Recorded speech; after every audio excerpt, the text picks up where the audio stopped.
కూర్చోండి. ఏం కూర వండారేంటి? నేను చిక్కుడుకాయ కర్రీ చేశాను. నువ్వు? అమ్మో ఏమి రేట్లండి ఆ కూరగాయలు, అందుకే పప్పు టమాటా వండాను.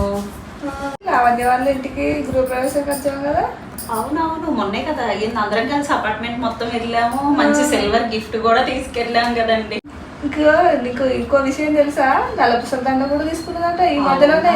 అమ్మో నాకు ఫోన్ చేసిందండి. కారు కొన్నారంట ఏడుపాయల జాతరకి. ఇప్పుడు వెళ్ళి అక్కడ పూజ చేపిస్తున్నారంట అమ్మవారి దగ్గర. తెలీదు నాకు. కారు అనుకున్నారు. ఏం కనుగొన్నారు? ఎటిగా అంటండి 7 సిట్టింగ్. అవునా? మళ్ళీ ఎవరిని తీసుకెళ్ళట్లా, వాళ్ళ ఫ్యామిలీ వరకేనంట వెళ్ళేది. అనితక్క, తేజ బాగున్నారా? ఎన్ని రోజులు కనిపించక అసలు. లావణ్య గారు బాగున్నారండి? బాగున్నామండి. ఇంకేంటి కబుర్లు? భోంచేసారండి? కొంచెం భోంచేయండి. లేదండి, చేసేసి వచ్చిన ఇప్పుడే. కొంచెం తినండి. లేదండి, ఇప్పుడే తిన్నాం. ఆయన మటన్ తెచ్చిండండి. ఓహో, మటన్ కర్రీ. అవునండి. కార్ తీసుకున్నారంట కదా? తీసుకున్నామండి. ఎంత పడింది? ఎంత నెయ్యంలో తీసుకున్నాడండి మా ఆయన. అవునా అండి, మేము ఇంకా డైరెక్ట్ క్యాష్ కొన్నారేమో అనుకున్నాను. అవును, మొన్న నల్లపూసల దండ తీసుకున్నారంట కదండి. షార్టా లాంగా? లాంగ్ అండి తీసుకున్నానండి. లాంగా అండి. ఎంత పడిందండి అమౌంట్? 3 లక్షలు పడ్డదండి. 3 లక్షలకి ఎక్కడ వస్తుందండి?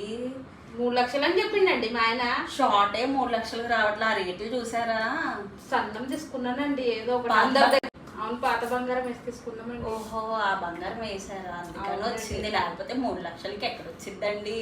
బంగారం రేట్లు చూస్తే మామూలుగా లేదు. కొనాలన్నా షార్టే కొనలేకపోతున్నాము.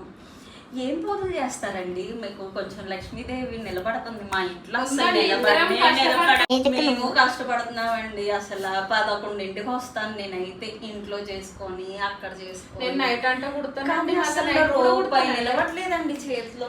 ఎద్దు చేస్తే నిలబడేయండి, బాగానే ఉంటాయి కదండి. మీకేంట్లే అండి, అబ్బాయిలో ప్యాంటు షర్ట్ ఎత్తే అయిపోయింది. ఇదిగోండి ఇప్పుడే పొద్దునే చెప్పింది యాన్యువల్ డే అంట పిల్లకి.